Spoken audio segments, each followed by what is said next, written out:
Okay, now our second card is a little bit less detailed, actually. It's just going to be little cloud puffs of color around, and this one isn't quite finished yet, but it'll give you an idea. So we're just making splashes of water around the outside, and then you can write your message in the center.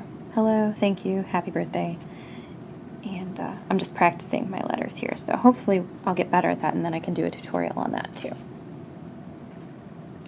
So you just want to get your brush really wet, and I already have some colors mixed from the flowers and leaves that we did, so I'm going to pick up some of that.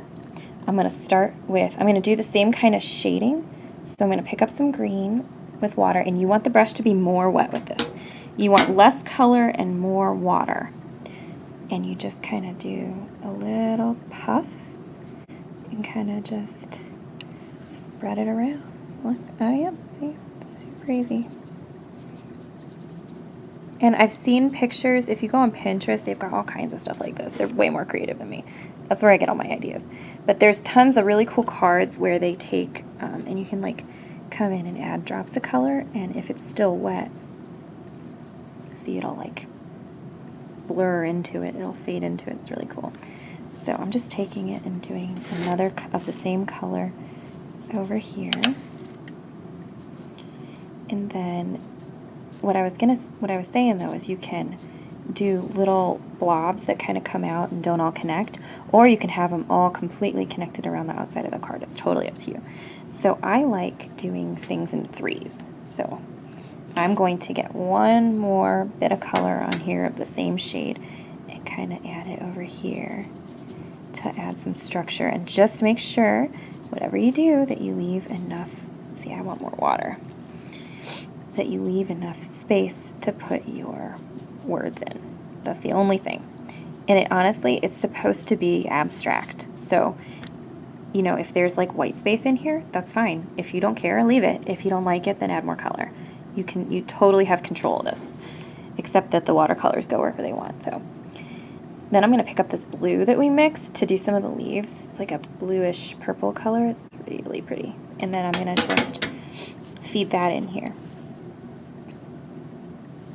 And you want them to overlap. You want the colors to mix together. So I'm going to kind of just do like this, like that. Nice. There we go. Kind of want it over in that corner. And I said this in the other watercolor video, the biggest difference between Crayola and a more expensive brand is the blending doesn't usually go as smoothly. Sometimes if you get it just right, it'll work really well. But it's harder to make it look nice than with some of the other brands that are out there that are the more expensive ones. You can absolutely do beautiful watercolors with Crayolas.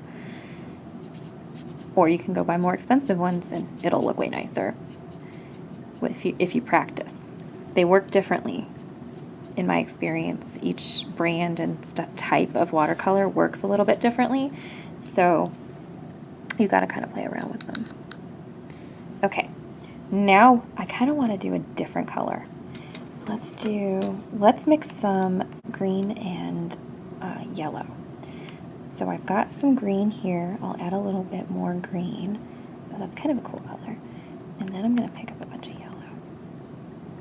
Make like a green-yellow color. There we go. And you can do something completely different. You can do like all reds and oranges. That would be really pretty. It's completely up to you, whatever you feel like. If you can't tell from the tutorials we've already done, I really like greens and blues. So I tend to do paintings in those colors. But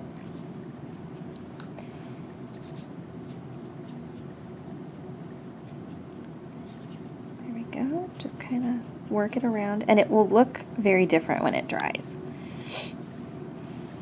So that's kind of, I like that. Okay, and then I'm going to do another one up here. Get it nice and wet.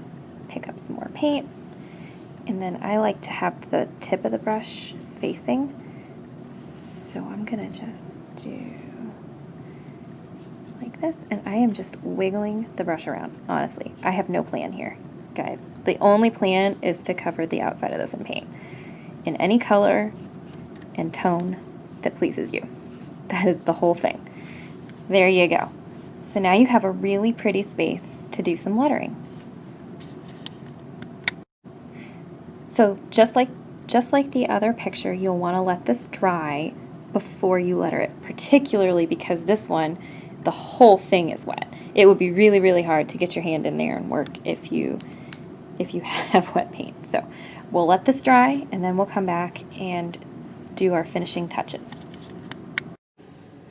Okay, and then here is how I wanted to hand letter this one. We'll see how it goes. If you want to be really, really professional about it, you could pencil in a very, very light line so that you write perfectly straight. But I'm going to let this have a nice homemade look and just kind of go for it. So we'll go right across the middle here, and I've been writing the word hello so much that now it just makes me think of the Beatles. I just have the Beatles song running through my head. So I'm going to do 2 hellos.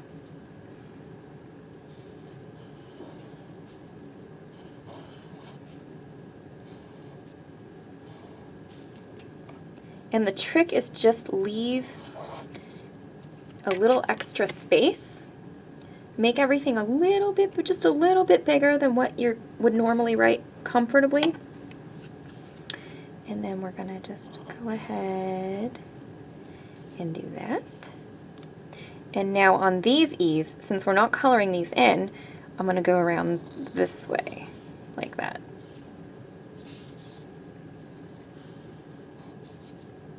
And you can see I should have probably left more space there, but that's okay. Hello. Good. And you can do the downstroke of this H too if you want. Technically you could do that because it's a downstroke. I mean, you can do whatever you want, but following my instructions, that would make sense too.